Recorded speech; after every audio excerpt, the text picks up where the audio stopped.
Good morning, folks. Nice to have you with us here this morning on the Tuesday edition.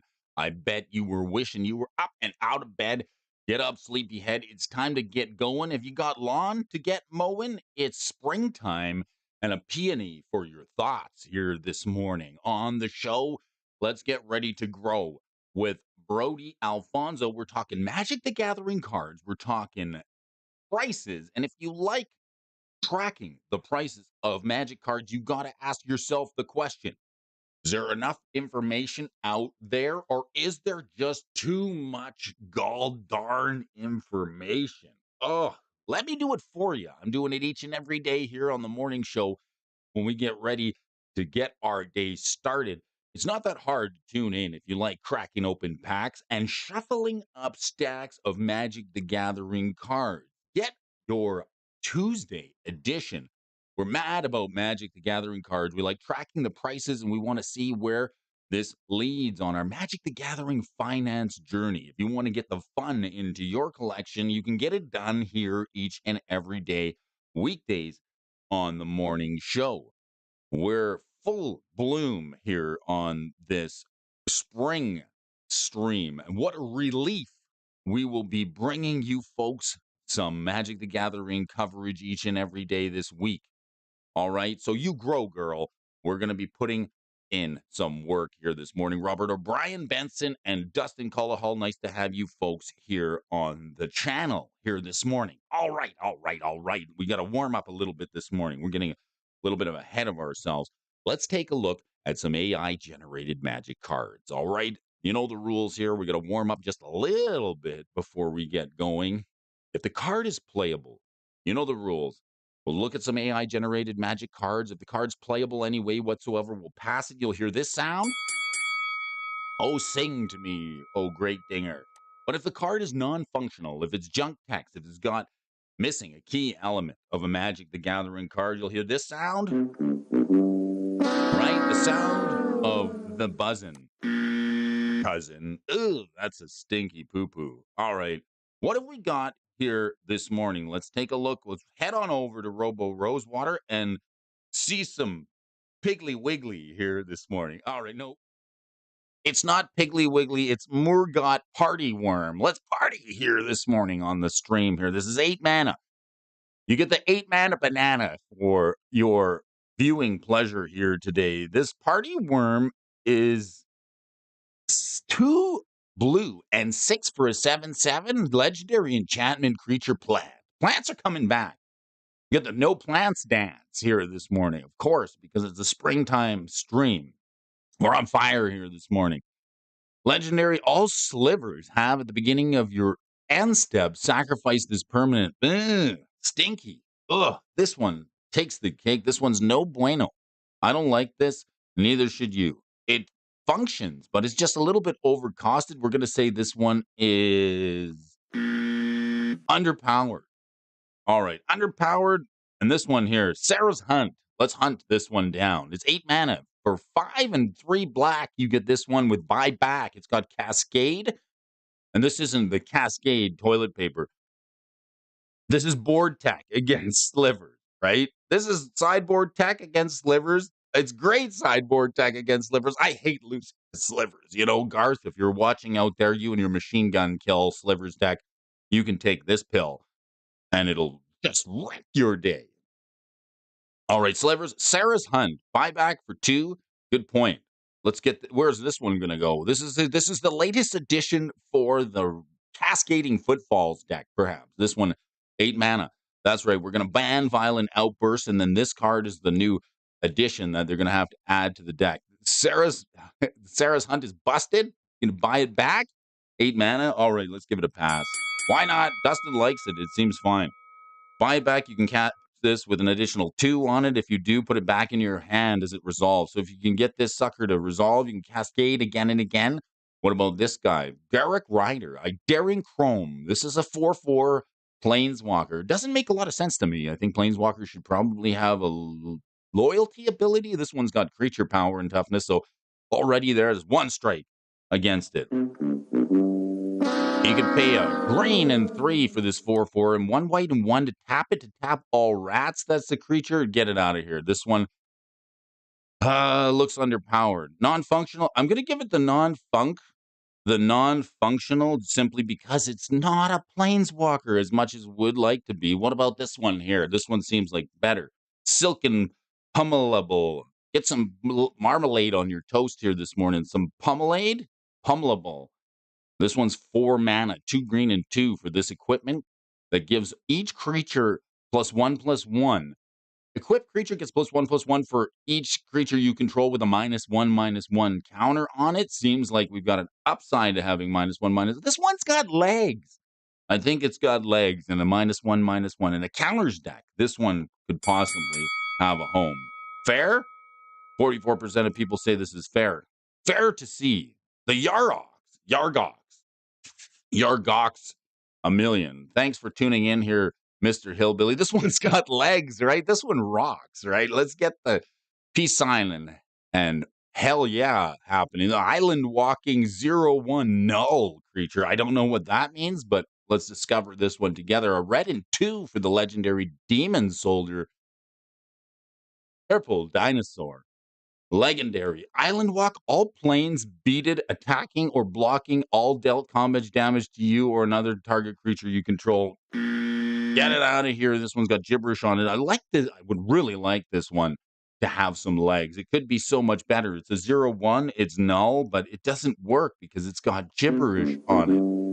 Oh, don't like it. Non-functional. Too bad. So sad. Banging back to the present lieutenant. Presently covering the Magic the Gathering stream here this morning. This one, present lieutenant for 2 white. You get a 1/1 human soldier with 3 and tap it to draw a card. Then you may put a gobbo from your hand onto the battlefield. 2, and then until end of turn, present lieutenant gains whenever you cast a green permanent spell. Target creature gets +2/+2 until end of turn. This one's got legs.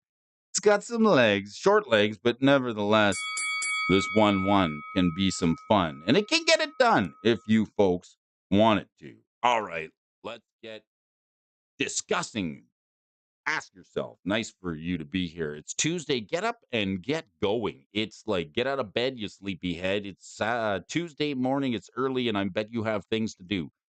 Got to walk the dog, got to mow the lawn, got to weed the peonies. You got stuff to do, but we're mad about Magic cards here this morning. We're crazy for them. We really want to get some stuff into our collection, and we got to have a couple of news articles for you folks to enjoy here this morning. It's not that hard. If you folks want to get up with me and get going here on the morning show, you can join me Monday through Friday when we discuss the prices and see what's moving. Apparently, let's have a sip of coffee. There's spoilers coming out. One more day? Is it today that we get the spoilers? Hmm. Uh, what does it mean to never give up? Apparently, there's some spoilers. Outlaws of Thunder Junction spoiler season starts tomorrow. That would be the 24th. So we got spoilers coming out yesterday and today. So more spoilers, but it's brazen to see when I look over at Foot to Face Games and see what's on pre-order right now. You've got the Outlaws of, let's just go there now. This is insane. What is on pre-order? It's all on pre-order. Yes, huge savings. Oh, okay. So Murders of Karloff Manor is on a discount because this one hasn't gone out of print yet. And then we've got a bunch of new sets coming out. Modern Horizons 3 is on pre-order, as well as Assassin's Creed on pre-order. And then the Outlaws of Thunder Junction. Has it ever been so brazen when we've had 3 Magic the Gathering sets on pre-sale all at one time? Which one do you choose? I'll tell you what I'm choosing. I'm choosing nothing. I'm not choosing any of these, simply because I'm going to stick to the reserve list for the not so present future. I'm going to stick to the reserve list because I am not all that interested in any of these new sets coming out until we see a little bit more coming from some of those sets. All right, let's see. Outlaws of Thunder Junction spoiler season starts today. Modern Horizons 3 is going to be nuts. All right, what the most exciting thing about Magic the Gathering release schedule for any set is that new spoiler season, and suddenly players are exposed to hundreds of new cards over the course of a few weeks, powerful abilities and new mechanics, and rampant speculation from across all formats are hitting the internet all at once. It's an exciting time to be a Magic player, and the spoiler season is kicking off was one of the most chaotic times to be a Magic the Gathering fan. So it becomes incredibly difficult to keep tracking and keeping your head on a swivel when we're getting spoiled with all these cards all at once. And unfortunately, Brody's here to help you navigate your way through some of these new products. We're here to help highlight some of these cards that are hitting the internet. And if you want to get involved with any of the official announcements, all you got to do is hit that subscribe button and join me here in the morning. According to the official Magic the Gathering Twitter page, the debut for Outlaws of Thunder Junction season starts at 9 a.m. Pacific time. For reference, that's 12 p.m. Eastern time. If you don't have time to tune in to this show, we'll be breaking some information about the spoilers here this coming week. Traditionally, players expect that a bunch of new cards will be revealed at these latest events, and once this event has come and gone, players can expect to find spoilers for Outlaws of Thunder Junction all across the internet. If you want to keep tabs on where each new Outlaws of Thunder Junction Magic card will appear first, then you can take a look at the official Wizards of the Coast channel, or you can just simply tune in here. Here's a card we've all been sort of waiting on. This is some art spoiled for the new Oko. This is the Oko the Ringleader, the cowboy set with the what cowboys wax their chest. Not a chest hair in sight for this Oko. I'm kind of on the fence about this. What evidence do you have? No vintage and reserve list. Magic is a price gouge fake market. Well, we what evidence do you have? We've got plenty of evidence here this morning of the Oko, the Ringleader card. Let's see what this one's spoiled at. Let's see. Let's collect some evidence here. Speaking of evidence, this is Oko, the Ringleader, 6 mana for this Simic Planeswalker for blue, a blue, a green, and 2. You get the beginning of your combat on your turn. Oko, the Ringleader, becomes a copy of up to one target creature you control until end of turn, and he has hexproof. So he copies things. And then that's his static ability. It does this over and over again. Draw 2 cards. If you committed a crime this turn, discard a card. Otherwise, discard 2 cards. And then -1, get a 3/3 elk creature token. And his ultimate is for each other non-land permanent you control, create a token that's a copy of that permanent. So this is what we know so far about the new set. We got 3 sets being on pre-release all at once. Can you afford it? Like, just look here. I mean, we've got face-to-face debuting. They're already blowing out the Murders of Karloff Manor, collector boxes and other boxes. We're already pre-release ordering Modern Horizons 3. Assassin's Creed is already on pre-order, and Outlaws of Thunder Junctor. Get some thunder in your junction here this morning. Already on pre-sale, so if you can stomach that, maybe you should buy a booster box of each one. Probably cost you about $2,000. All right, alongside, even though this is the official kickoff of the new Outlaws of Thunder Junction spoiler season, is technically not the first information that we've seen on this Western themed set, but first, generally it's going to occur before spoiler season begins. We already saw some of what is to come here, and alongside the scary but much less threatening return of Oko in this TCG, we also have some crazy reprints in the new mechanic. While committing a crime is the new mechanic, is unlikely to be the only new mechanic in Outlaws of Thunder Junction. It does put a spin on an interaction as old as time. Whenever you're targeting some of your opponents, aside from cards in exile, they're committing a crime. This includes any permanent on the battlefield, the graveyard in their hand, or even your opponents themselves. Oko provides an example of a payoff associated committing a crime. It should commit 1 crime and activate his +1 ability. Afterwards, you only need to discard 1 card instead of 2. Bonus sheets. All right, throw me a freaking bonus here. It's the morning show. We're doing some coverage on this new spoilers here. One of the most confusing things about this upcoming release is the presence of multiple bonus sheets, all right? Generally, these bonus sheets, you want to talk about constructive value, you want to talk about uh, pricing Magic cards to sell. These bonus sheets generally only get 1 sheet with the new set, but Wizards of the Coast has decided to go and abort the epilogue set associated with Outlaws of Thunder Junction, and we have 2 bonus sheets instead. The bonus sheet originally associated with the main set is called Breaking News. This bonus sheet is meant to detail some powerful cards that are capable of committing a crime. The crime would be not to buy this, right? Legally, for cards outside this bonus sheet will not be affected by this reprint, and currently Thoughtseize and Crime and Punishment have been confirmed as reprints. The other bonus sheet, originally in an epilogue set, is called the Big Score. This bonus sheet will offer mechanically unique cards with mythic rarity. There'll also be standard, legal, and originally intended. We'll read all about this here this morning together. While that's mostly everything that's been revealed so far, we did get to see quite a few new Magic cards at a first look. Tiny Bones in particular looks like an incredibly interesting card, a card that I discussed about with Dustin Cullahall over the last couple of weeks when we were going out to trios. The Tiny Bones card looks busted for a 1-mana black card. The Lockpicker seems like one of the most powerful cards in the set that we've seen so far. If you're interested to see any of the new Outlaws of Thunder Junction cards previously shown at MagicCon Chicago, you can check that out if you want to follow the link. And if you want to catch anything you need to know for the Outlaws of Thunder Junction spoiler season kickoff, you should join us here on the morning show. All right? All right. Let's do it. Remember, buy low, sell high, that's my motto. I may just quit my job at the power plant and become a full-time stock market guy. All right, a full-time stock market Brody.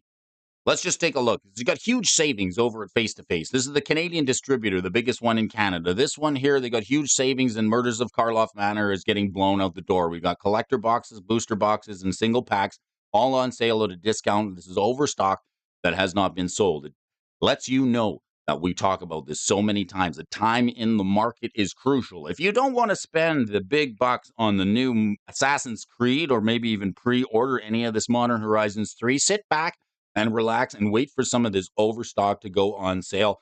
That's when you're going to pick it up a little bit cheaper. If you can't get on the bandwagon of each and every one of these sets that's already coming out, including Modern Horizons 3, including Outlaws of Thunder Junction, and including the Assassin's Creed. And just the other day, I heard from Dual Brain that they were going to be getting a Marvel series. So save your money, because a lot of Marvel fans out there are going to be wanting to put their cash into that set. It could have some collectability if we don't see a redux or a reprint of a Marvel set again in the future. If this is the first and only one, then we'll probably see some long-term values. I just like calling that a crime. I think the key word for targeting something is awkward.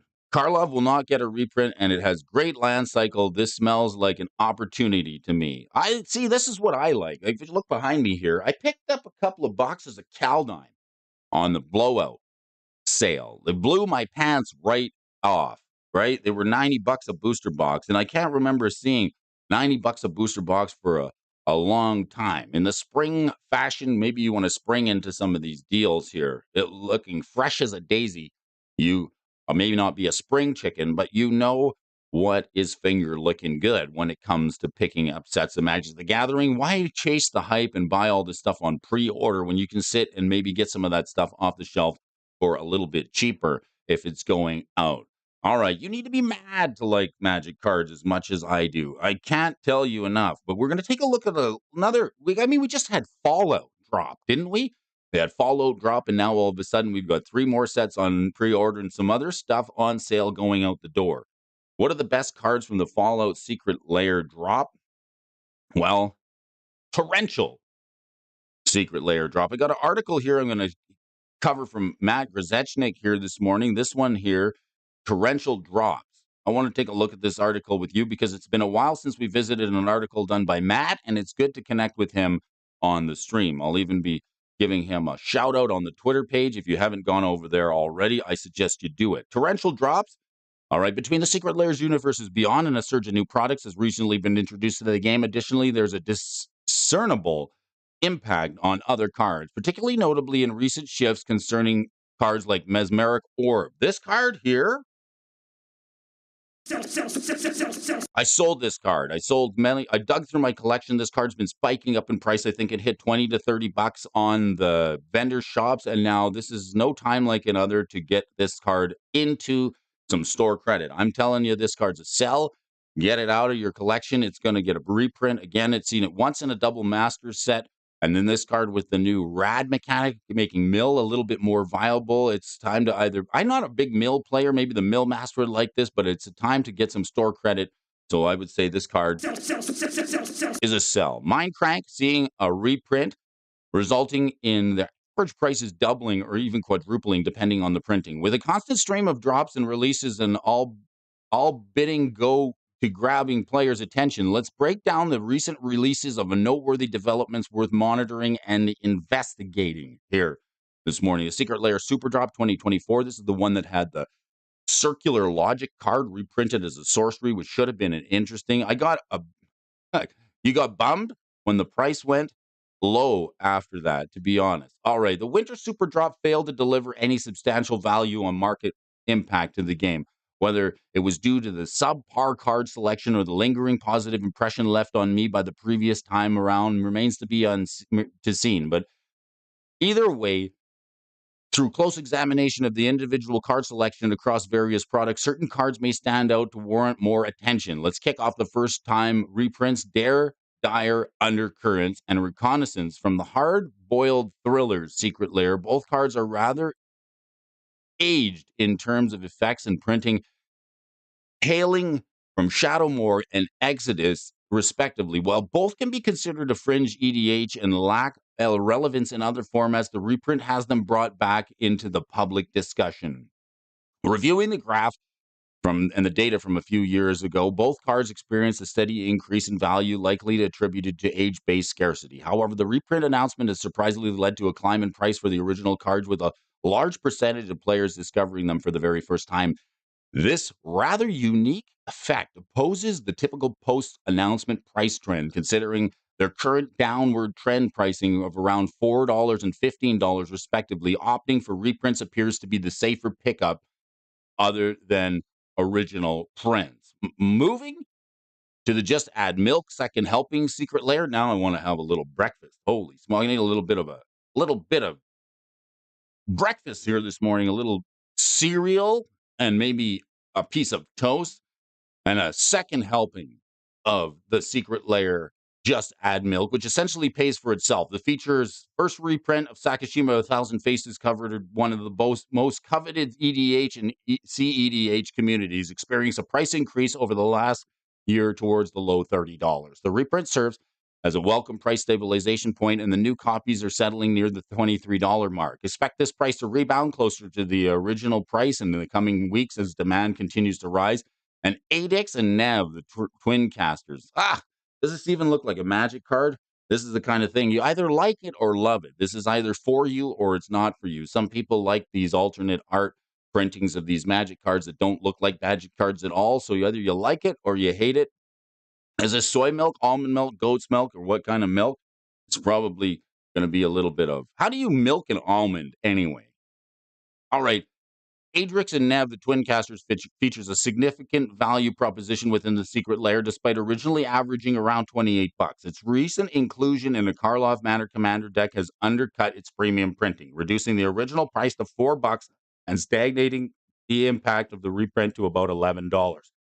While it remains a solid addition to any EDH deck focusing on token generation, the cheaper alternative is hard to argue against unless you're specifically seeking a premium artwork. Lastly, Circular Logic, the card that got a deceptive new reprint, reprinting it as a sorcery when in fact it is an instant. A lot of players are picking this card up. Is this card a buy? I guess if you want it long term, I'm not picking this up. But some people like the niche market of a spicy misprint. The Deceptive Divination Secret Lair presents an intriguing case, and a misprint of the card, which is labeled as a sorcery instead of an instant, has propelled value well beyond its initial projections, reaching the $10 range from its nominal 20-cent value. It's uncertain whether this misprinted version will retain its allure among collectors and sustain its current price, but my personal prediction would suggest that it follows the same fate as other unpopular Secret Lair cards, eventually settling around the $22 to $5. So this card at the $10 mark, that's a sell. Do not pick this up for the inflated price. It's just a little bit of hype due to the fact that it's a misprint. Universes Beyond Fallout. Well, we'll wrap up the product lineup. We encounter Universes Beyond Final comprising 4 commander decks, including a variety of characters from the games into card form. I picked up all 4 commander decks myself. Shame on me, Brody. I had to get them. There's a few singles in there that I wanted to get, like the Nuka-Cola vending machine and also the Pip-Boy 3000. So there's hard to know whether the long-term value of the set is going to be there. But picking up all 4 commander decks at a store near me was my decision, so I picked those up. This offering emerges as a resounding success in terms of flavor integration, with each deck embodying a distinct feel of gameplay and style, precisely balanced to akin to the universes beyond Warhammer 40K. Among the decks in the collector boosters, several standout cards already boast decent market value or strong potential, and the Ravages of War borderless card marks its first reprint since its appearance in Portal 3 Kingdoms. If you're holding on to the Portal 3 Kingdoms version, you probably want to get that one out of your hands and maybe get into this one. It's a little bit cheaper. Maybe it's something you want to put in a deck and it's not going to be shuffled up so hard and heavy. The Ravages of the War new version, where we get to destroy all lands, is getting its first reprint since the Portal 3 Kingdoms.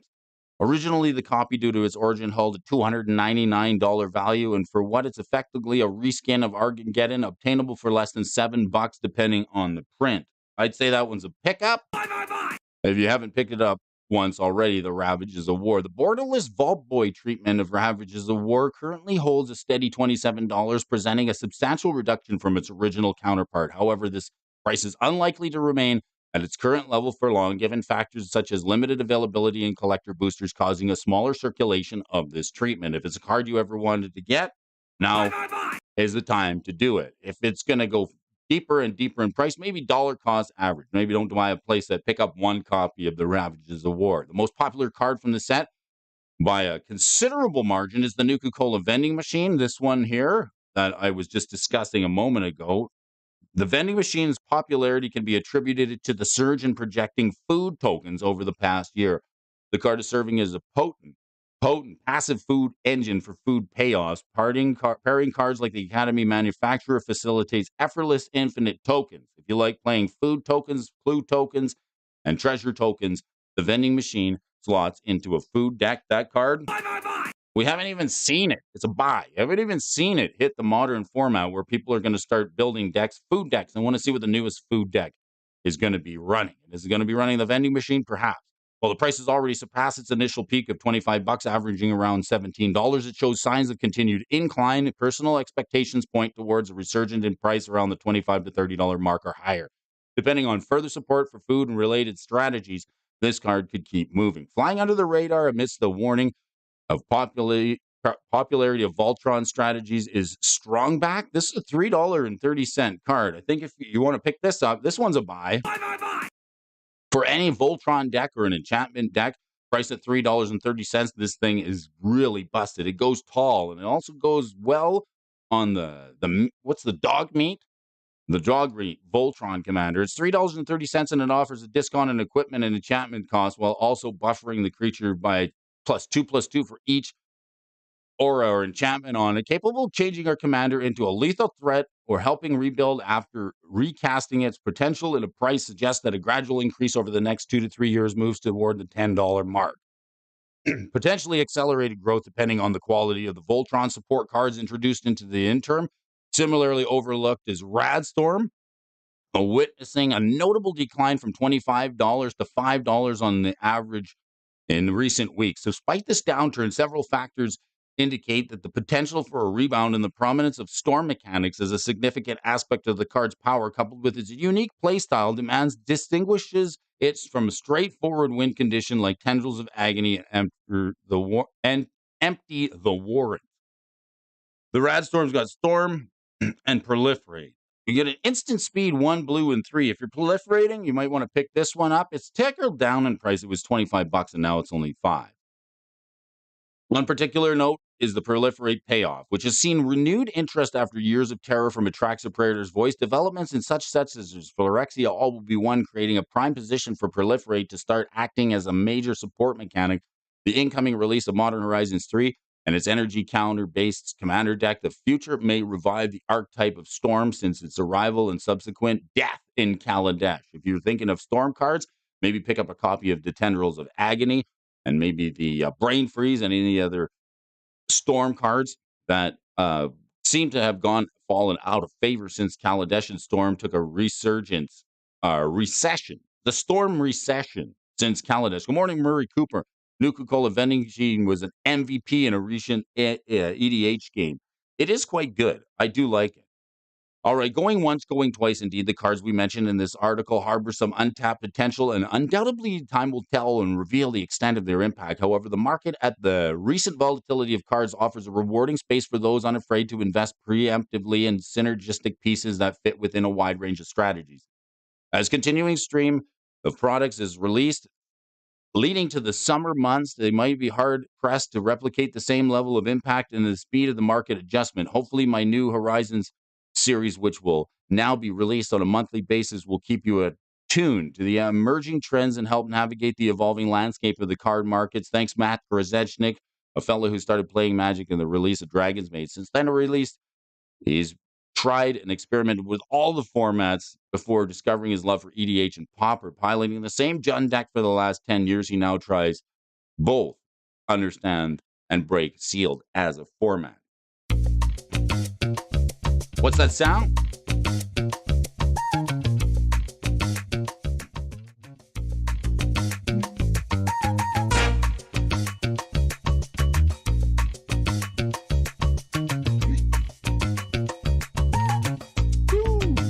What's that sound? It's time to move. And it's time to shake in your seats with me here this morning. These are going to be your movers and your shakers. Let's get moving. Let's get shaking. It's Tuesday, March 26th. Where are you? Get up and get moving. There's stuff to do. There's things to do. And there's nobody more excited about the prices of Magic the Gathering than this guy right here. Who has two thumbs up?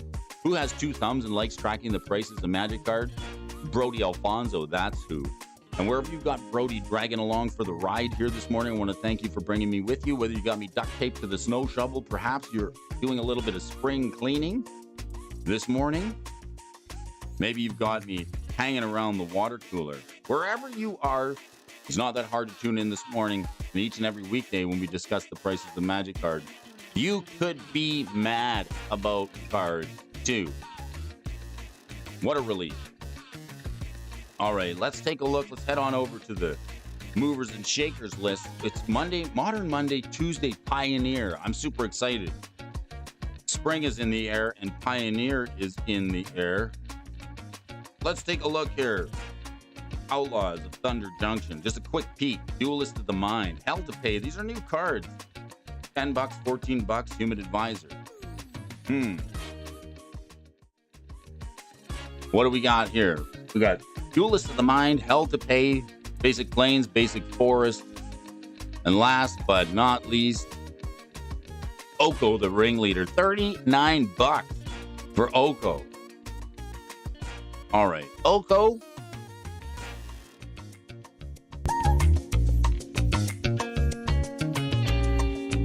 Oko the Ringleader. That's pre-release pricing. We got new Fibril Thip, Lost on the Range. All right, these are some of the spoilers. We got a $39 Oko coming live here this morning. And the movers and the shaker from the Pioneer list have never been more excited. Sorin the Imperial Imperia's Bloodlord. Here's a card. This card, I wouldn't be picking this up. This card's going to see popularity in Standard for some time.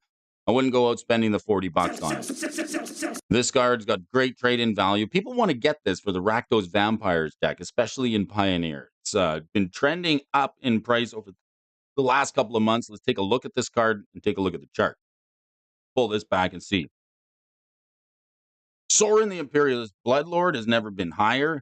He took a bump up in price in and around Streets in New Capenna and the Kaldheim, and this card has never been higher since. Now we see the Imperialist Bloodlord taking a tick up in price to around the $40 mark. This card, I wouldn't be buying this. This is a sell. This card, $40. Are we going to get a rotation or a reprint? Probably. This thing could be get hit with a reprint at any given time. What do we got here? Zilortha, the Strength Incarnate. 7-3. Legendary Creature Dinosaur, Mythic, $9. This thing, where are we playing this in? It's a Gruul card. 7-3 trample, lethal damage dealt to creatures you control is determined by their power rather than their toughness. Does this make things swing with their butts? Maybe it does. Sorin is soaring in price here this morning. You bet it is. Nice to have you with us, Tommy Siddons. Good to have you here this morning. Nice to see you wherever you are. What are we doing with this Godzilla? Oh, good Godzilla. What are we doing with this sucker? It's been higher. It's been $15 in and around Strixhaven. It took a tumble all the way till October 2023, and then now it's back up in January here, sitting at about the $9 mark. Decks using it? Well, Gigantha, Gisath, the Sun's Avatar, Anzrag, the Quake Mole. Oh, the Mole deck. Xenagode, the God of Revels, Alti, the Palani Nest Tender, Nithya of the Old Ways, Stonebrow, the Coastal Hero. These are all cards using this card in Pioneer. Let me take a look. Is there any Pioneer? These are all Commander decks. Anybody using this in Pioneer? Maybe it's a Pioneer staple. That's definitely making its way. Altar of the Brood. Here's one for Murray Cooper here this morning. What's this from? Konzatark here, a Constar card. 1 mana for the altar. If you're not familiar with it, we'll read it here this morning. Whenever another permanent enters the battlefield under your control, each opponent puts the top card of their library into the graveyard. So whenever a permanent enters, the altar of the brood triggers. So the mill strategies is probably going up because of the rad mechanic and mill being more viable in the game these days. Nice to see you, Stefan, having you with us here this morning. I'm still worried about Bowmasters getting banned in the next ban and restricted announcement. Remind me, when is the next? I thought we just had a ban and restricted announcement just the other day. Alter Fun and Goblins, of course it is. Anytime a permanent enters the battlefield, I guess with a blink deck, you can definitely use this with like a Kinnan deck. I think the Kinnan deck is probably going to play this because the Kinnan Bonder Prodigy, it does shenanigans where, you've got the Displacer Kitten, your artifacts cost one. Your artifacts tap for 1 more mana. Your dorks tap for 1 more mana. Then you can blink your dorks back to your hand. You can blink your mana rocks back to the hand, and then you can use that to go off and start milling your opponent. This is a win condition. I don't know. I think it's okay. What are we going to get? Well, maybe this is a buy at $16. Let's take a look at the chart on it. Yeah, it's been going up. Yeah. No, this is definitely a sell. This is a sell. Let's pick this up where we left off here. This card, we're mad about this card here this morning. This card has been $5 to $8. Look at the spike on this. Just took a poke up in price. It's never been higher. This is an all-time high for this card. If you're holding on to some Konzatark here, this might be a time to dig that stuff out of your collection. What decks are using it? The Wise Mothman, all these commander decks. Captain Nagathrod is also using it. Fenax, the God of Deception, using it. Krenko Mob Boss, Yarok, the Desecrated. I don't know why the deck that immediately comes to mind for me is the Kinnan Bonder Prodigy. Anything that makes extra mana and creates a loop where you get to replay permanents. I mean, that deck kind of stumbles at the best of times trying to create a board state that gets advanced. And sometimes when you're just sitting there dirtling, it's annoying to watch your opponent just sort of play and replay their mana rocks, but not move the board state. I know they're taking game actions, but it isn't actually moving them ahead on board. The altar can change that. This can definitely put all the cards into your opponent's graveyard. So the Altar of the Brood, deck of many things. Here's a deck of many things. What do we got here? Rolling dice.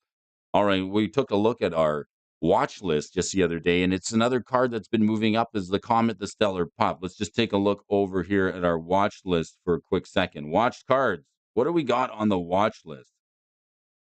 Watched super cards. Something went wrong. Dice rolling is back. Let's have a little sip of coffee here this morning. All right, fine. Never mind. Well, we know Comet the Stellar Pup is a card that likes dice rolling, and it's a card that's been moving up, and it's been on the movers and the shakers a couple of times. The deck of many things, it costs 5 mana, and it also lets you roll 2 and tap it, roll a d20. Subtract the number of cards in your hand. If the result is less than 0, discard your hand. 1 to 9, return a card at random from your graveyard to your hand, and then a 10 to 19 gets you to draw 2 cards. A natural 20 gets you to put a creature card from any graveyard onto the battle under your control, and when that creature dies, its owner loses the game. OMG, this deck of many things can actually win you the game. This card's been seeing some price action. Where are we playing this? I guess in any of the dice roll strategies with the new bobbleheads. This card's never been higher. Maybe this is a time you want to go find this little enjoyed deck of many things, dig it out, get some store credit. You might want to sell this one. Unless you're going to be putting it in a deck. Myself, I won't be doing it. The deck of many things, $12. I wonder if it hits the buy list. Let's just take a look what's hot on the buy list right now. Cards that are hot. Another place that I go to check is like this hot list. A lot of places have a hot list. This is the cards that they're going to give you the most store credit for. If you want to kind of look and see what is good value to get over to the vendors, maybe you want to trade into something bigger. These are cards that are all getting hot on the list to get you 30% on top of what they're asking on the buy list here. And I see a few cards in here that are actually kind of interesting. You've got $100. You can get $100 for your Shouldered. Myself, I don't know. I'm keeping my one copy of Shouldered the Apocalypse. They got one, so you see $93 for Shouldered. What else? This is also, these hot lists can tell you something. When you look at the hot list and you go, what do the stores know that I don't? I look at these hot lists and it almost looks like a bit of a bait and switch. When you look at some of these cards on here and you go, why are they paying a premium for these cards? Why are they hot right now? Am I missing something? This is a small Jackson favorite. Definitely glad you have one foil shouldered. You got a signed shouldered? That's pretty cool. So cards on here, the grindstone, like this. The grindstone card, $30 for a grindstone. I bet you if we look, we'll see Painter Servant on here as well. Painter Servant. So I mean, what I like to do is look at the new sets that are coming out in the meta game and look at what new decks are coming out, including like the Dark Depths and the Lumbering Sloth deck that's played in Legacy. And now with Breakout in the format, giving Goblin Welder haste in Legacy. And Breakout's also good in Pioneer. I was playing it. Speaking of Pioneer Tuesday, was playing it on Trios a couple of weeks ago, and the card is quite strong. It gives a creature haste, so now all of a sudden your Painter Servant and your Grindstone combo is online as soon as the Grindstone and the or the Goblin Welder hits the battlefield. So what else do we have here? We got the Grindstone. Where's the Painter Servant? I wouldn't be surprised if I saw it. Eternal, Amulet of Vigor, LMN. Oh, nope. Okay, so the Pitiless Plunderer, here's a card that I know is getting a reprint very soon. In the Triomes, that leads me to believe that they aren't being reprinted in Modern Horizons 3. They got the Triomes on here. Mind Over Matter, Metalworker, Lotus Petal, Treachery, Underworld Saga. It's kind of, this is another card. Interesting. They'll give you $133 for a Yawgmoth's Will. That seems too low for me. I think I'm just going to shrink Brody down because can't see the list here. Let's take a look at the list. I always look at these hot lists to say, what do these folks know that I don't? And Survival of the Fittest to get you $200. Some of these the older lands, like the fast lands, actually quite good. They do hold some price value. Yawgmoth's Will. See, this seems off to me. You go and try and buy this card. We'll talk to you later, Murray.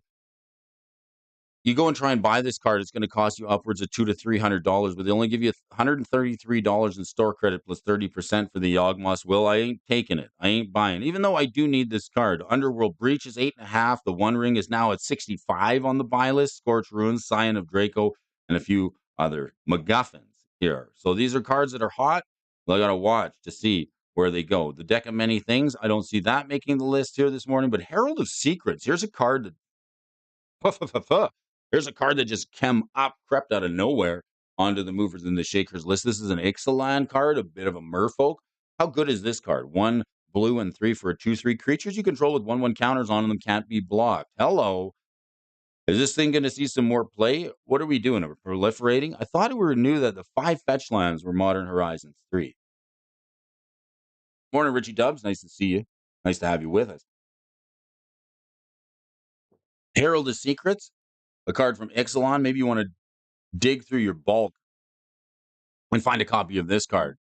I don't know if you want to play it. Perhaps you do. If you want to put counters on stuff, this card can make all your stuff unblockable. I guess if you want to hit your opponent with something that just straight up wins you the game.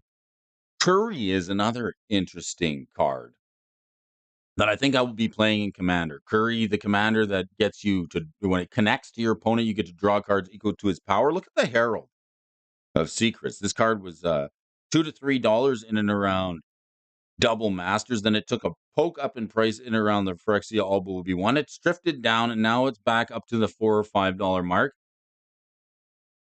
I don't know who's playing this card, but let's take a look here. Nothing in Pioneer. Hackball, the Surging Soul, the Wise Mothman, Zexaro, the Exemplary, Marchesa, the Black Rose, Atraxer, Azuri is also playing it in L's. I guess that's where we're seeing this card. All right. What else we got? Herald of the Streams, Maskwood Nexus. This is a card that Gaming Bob mentioned a couple of months ago. I think this is straight up type of anthem, right? Creatures you control are every creature type. The same is true for creature spells you control and creature cards that you own that aren't on the battlefield. And you get a shapeshifter for 3 and a tap. You get a 2/2 blue shapeshifter with this one. The Nexus, this from Kaladeim, it can turn on your anthems like your Vanquisher's Banner or any of the shape-shifting mechanics. So if you were playing Changelings, this card is actually quite good. Where are we going to see this one go? This thing has been going higher. This is for $8. I mean, now if you haven't got it from Kaldheim, there wasn't now we're starting to see some stuff out of Kaldheim, including this card like the Maskwood Nexus, some underappreciated stuff in Kaldheim. So it makes you want to. Nexus is $10. I really need to buy list it. You want to sell this one? $10. You get $10 for Maskwood Nexus. There was some junk in Kaldheim that actually now has some price value here. That's why I like going back to this page here where we're talking about buying sets on sale.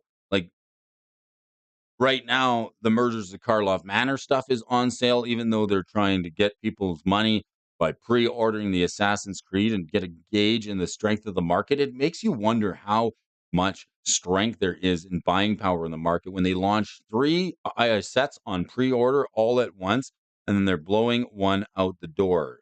Is there some undervalued savings or some undervalued jewels in the Murders of Karlov Manor set? There might be, but that's why I've taken a new approach to Magic since the price is so high.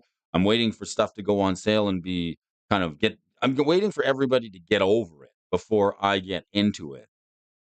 Cards like Kaldheim that were underappreciated, pick them up for about $90 a box on the blowout sale. That means that you can go back through some of that chaff and find some of these $10 cards like the Masswood Nexus. Archangel of Tune. All right, tune up with me here on the stream. Thanks for tuning in, Archangel. This one is a legendary. No, it's not. It's an angel creature 3/4 for 2 white and 3. Life link. And then whenever you gain life, it gets a 1/1 counter on each creature you control. It seems quite good. $35? Oof, $35 for a Pioneer card. How many printings does this one have? It's got to have at least a couple. Core 24, Magic Iconic Masters, and a double master set for $38. This is like something that you want to pitch to the vendor shop. I mean, now is a good time to start putting a buy list or a trade-in box together for Brody to maybe get himself some store credit. There's cards that he want. Like maybe now when we're down in the dumps of this market cycle in the midway of 2024 and about 2025, we may see things start to pick up a little bit in the economy. But we just got to notice that we're going to be getting some more taxes here where I live. So more taxes, a cardboard tax, and then a rain tax, and then they're going to have a breathing tax and all these other types of taxes. So but by the time this all turns around and the economy gets a little bit better, where people are going to have actually some money to spend, I want to have maybe some store credit locked and loaded so I can pick up some reserve list cards or some timeless staples that might have some longer term value than some of these reprintables. All right, this one here will definitely see another reprint. It's been up about $40 once before around Shatters over Innistrad. This card, Giada the Font of Hope, Angels decks playing it. Of course, it's an auto include for all the Angel decks out there. This one seems just so fine. Nexus was money a long time ago. Take a walk, tax your feet, foot tax, toenail tax, right? We haven't seen the last of it. All right, Professor Onyx. This is a Liliana. A little bit confused there. This is I hate to say it, folks, but I'm gonna come right out with it. I hated the Strixhaven set. It seemed like a cheap Harry Potter knockoff. It's like we couldn't get the IP for Harry Potter, so we made like Harry Porter, like just a cheap knockoff to Harry Potter. That's sort of what I felt when it came out. It wasn't as flavorful. It wasn't as good. Some of the art in my opinion, was kind of bad. And the lesson cards, I didn't really like the lesson cards. I thought they were underpowered and they weren't as good as they could have been. But here's a card from Strixhaven, a 6-mana Liliana. Get this into your pan this morning. Liliana can Enter the battlefield with Magecraft. When you cast an instant or sorcery spell, each opponent loses 2 and you gain life. So it's got the drain ability on it. And then the +1, you lose a life and look at the top 3 cards in your library. Put one of them into your hand and the rest into your graveyard. -3, each opponent sacks a creature with the greatest power among creatures they control. And each opponent may discard a card. If they don't, they lose 3. Repeat this process 6 more times. So Liliana gets you a 6-pack of discard, $10.40. Me, I don't know where we're playing this. I want to take a look here. I'm definitely not playing the 6-mana Liliana. I'm still fond of the 3-mana Liliana. This card's never been higher than it is right now. Oh, Judith the Carnage Connoisseur, Tigrid the God of Fright. Here's a card that's busted. You want to talk about bannings? There were some people that say this Turgrid, should actually see a banning in Commander. I think it's fine. I like playing it, and I would be kind of disappointed if this card got banned, but because I am playing it right now as a 4/5, I'm also playing Braids the Arisen Nightmare as a 3-mana version of the 3-mana slot in Commander, so it seems okay. I actually removed Sholdred from the deck and put in Braids the Arisen Nightmare, and this was Turgrid the God of Fright is actually vying for uh, it's good with Liliana because like everybody sacks a permanent, right? Discards a card, you get it. Whenever an opponent sacrifices an online permanent or draws a card, you may put that card from the graveyard onto the battlefield under your control. For 5 mana, I would rather this card. This is a better buy, if you ask me, for $6.82, maybe rather than the Professor Onyx. And what else do we have on the list here this morning? Delina, the Wild Mage. Turgid God of Fright is a Rule 0 conversation. Well, a Rule 0 conversation? I don't know what you mean about that. If the card's legal in Commander, I think you just play it. I'm not so like playing. You go to these play groups, and when people have sort of like, I guess it depends if you're playing casual or not, right? Like there's a. Let me find it here. Let me tell you where there isn't any Rule 0. Okay, let me just find it. Ohio, Columbus, Ohio, Commander tournament, Columbus, Ohio. Let's take a look and see here.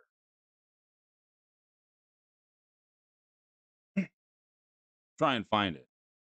There's a Commander tournament in Columbus, Ohio. It's a 12K event coming up. You want to know where there is no Rule 0? At a 12K event. That'll be just like show up with your strongest deck. There's no tippy toeing around. This one here, the Cowtown Throwdown. This is a 12K event. Exciting news. Join us for the Cowtown in Columbus, Ohio. Get ready for the biggest CEDH tournament with massive $12,000 cash prize.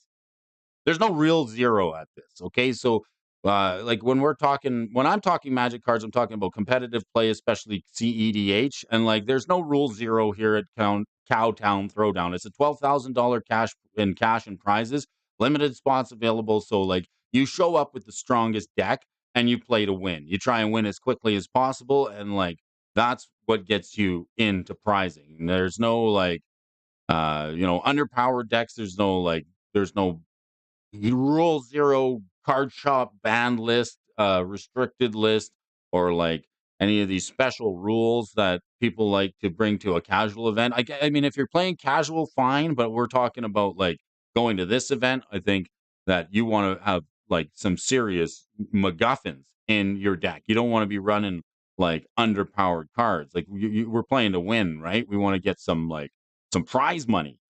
So like I mean, I wonder if Gaming Bob is going to be heading over to this one. When's it coming up? January, February, March, April, May, June 29th to the 30th. Wouldn't this be a fun one to go to, right? $12,000 in cash and prizes. If you want to Columbus, I'd be loaded. If I went to Columbus, I'd be loaded for bear. Yeah, right? If you're going to these events, so like usually that's my kind of like my mindset, right? I'm like approaching this like I want to, and in the play group that we have, like we want to bring we want to play to win. We want to bring our most powerful decks. We want to show up and like try and win as quickly as possible, so that like if you do go to one of these events, like you're not bringing a knife to a gunfight, right? All right, so like, I've never Rule 0 Tigre. or Turgid in my play group. I just play it on there. And like there's some debatable um game mechanics in some of the play groups up here where like conceding is another like rule zero topic that people throw around. It's like, well, you can concede at instant speed. And like to me, it just there are more iterations in the game where conceding at instant speed actually like fumbles the entire way the game would play out. And I personally think that you should be following the commander like rules committee rules on banned and restricted lists. And as far as like conceding the game, conceding at sorcery speed on your turn whenever you can play like a play a spell when you have priority. I think that there's more instances in the game where conceding at instant speed throws the game in a direction that it should have never gone than when there isn't. So Delinia the Wild Mage. I digress. I'm just so hyped about this this topic of conversation when it comes to EDH and Commander Rules Committee and whether Wizards of the Coast makes the official rules or who makes the official rules, right? What's this card? This is an Adventure in Forgotten Realms card. Whenever Delinia the Wild Mage attacks, choose target creature you control and then roll a d20. 1 to 4, create a tapped and attacking token that's a copy of that creature, except it's not legendary and it has, at the end of combat, exile this creature. And then 15 to 20, you get create one of those tokens. You may roll again. Create one of those tokens, you may roll again. Create a tapped and attacking. Oh, so the dice rolling cards. Here's a $9.96 card. Are we buying this? It's been going up in price. If you've got this, like here, holy smokes, this is $10 here. That all the dice rolling cards are going up in price. Like, hello. Bye. I would say, hey, if you went through your collection, you found a lot of dice rolling cards. There might be a few ways to play them with some of the new sets that are coming out. Mr. House, President and CEO. This is the card that makes dice rolling so much better. The first time I think we've gotten some decent dice rolling support in the game of Magic the Gathering. Says whenever you roll a 4 or higher, you get a 3/3 robot artifact creature. And if you roll a 6 or higher, instead you get a token and a treasure token. And then 4 and tap it, roll a 6 die plus an additional 6-sided dice for each mana from treasures spent to activate this ability. So the Kark, the Thumbless, with all the dice rolling, perhaps my AFR sealed will get some momentum. Delenia is up because of Mr. House. Mr. House is in the house, right? All right. Morning, folks. Delenia. Of course it is.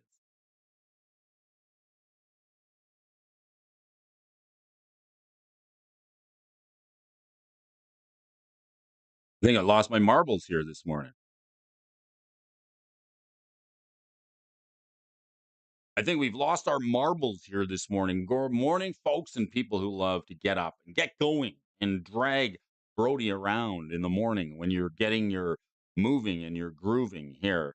We're talking about Magic the Gathering cards. We're talking about prices. We're talking movers and shakers and things that are making headlines, just like corduroy pillows. It's it's springtime. We get a little bit of spring in our step. You know the worst thing that I hate about spring cleaning is the darn things bounce all over the place. Like, I mean, maybe got one more minute for one more article here this morning. We might have to go back. Let's take this one fresh off the presses. All right, this is a good one. Fresh off the presses. This article just came out here this morning in Assassins. You like big ass assins? Well, if you like big butts and you cannot lie, the big ass assins could be the next biggest, baddest creature type in Magic the Gathering, and you want to hear about it here first. Ramses the Assassin Lord, with the universes beyond Assassin's Creed around the corner, it's safe to expect a slew of new cards from either the Assassins or for the benefit of the Assassin's creature type, okay? This means that Ramses' Assassin Lord will both gain new support and be an excellent inclusion in the 99 of other Assassin's strategies. This card is a buy. This is something you want to pick up now because this card is only 50 cents and it could go higher. At MagicCon is Chicago Ezio. The Blade of Vengeance was previewed, which could be an example of some support for Ramses, the Assassin Lord, and it needs to thrive. as a commander, it's going to need some support. And even more excitingly, the also previewed Ezio the Defiance, which features its own ability to remove players from the game while allowing a 5-color shell.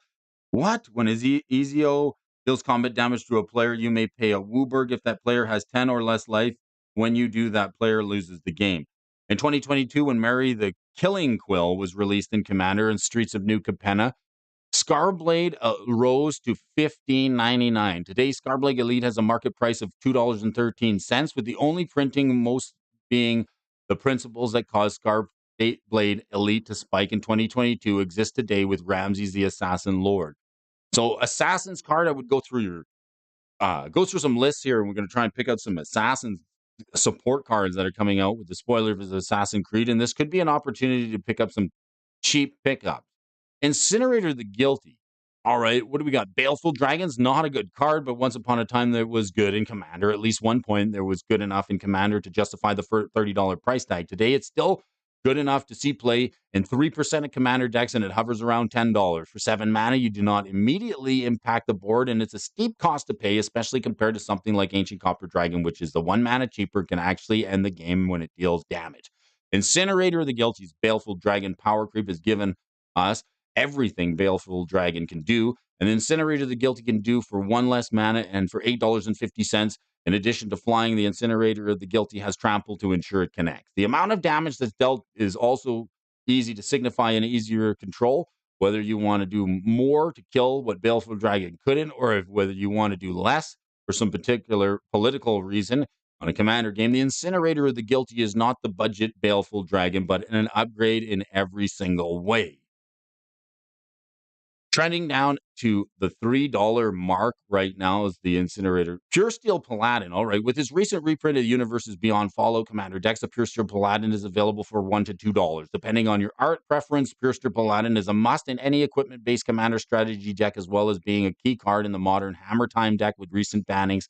Hammer Time might see an uptick in playability. The Pure Steel Paladin, when you have Metalcraft, your equipment that you have on the battlefield costs 0 to equip, and there's been some more and more powerful equipment cards coming out each and every set that comes out. I would say that a card like this is a buy if you haven't got it already. I would try and pick this up in your collection. At this time last year, Pure Steel Paladin was approaching $10. Since then, we've seen 2 quick reprints and a downtick in playability. This has led to an all-time low of the price of the card that plays a key role in equipment strategies from across the formats. Like I say, this card is a buy. Devin Dupuy. I got to connect with this man over on the X-Man. Devin's played Magic since the release of Lorwyn, while his favorite format is Legacy. He also plays up to date with Pioneer, Modern Commander, and while not writing for the stock desk, Devin also writes fiction stories with Kindle Vela. So some assassin creature type. This is some stuff and MacGuffin that could be good if you like it. With the new Assassin's Creed. I want to see this, though. This is what I'm waiting for. Wait till this Assassin's Creed goes on sale. This is the pre-order. I'm not buying. I'm waiting until we get it like a cheap blowout sale. Some huge savings like this stuff on Murders of Karlov Manor. Not so sold on it already.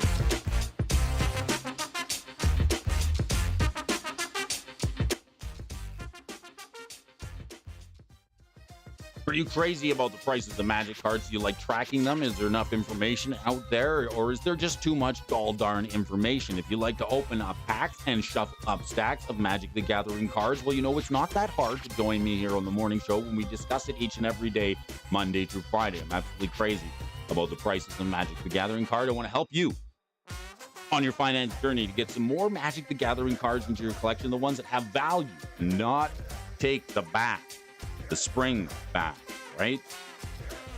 It's Brody Alfonso here on the morning show. I want to thank each and every one of you for tuning in from all over the world. MTG Gaming Bobber, you headed to the Columbus, Ohio 12K CEDH tournament. $12,000 on the line. Could be good. Stay hot with your dice. Good morning.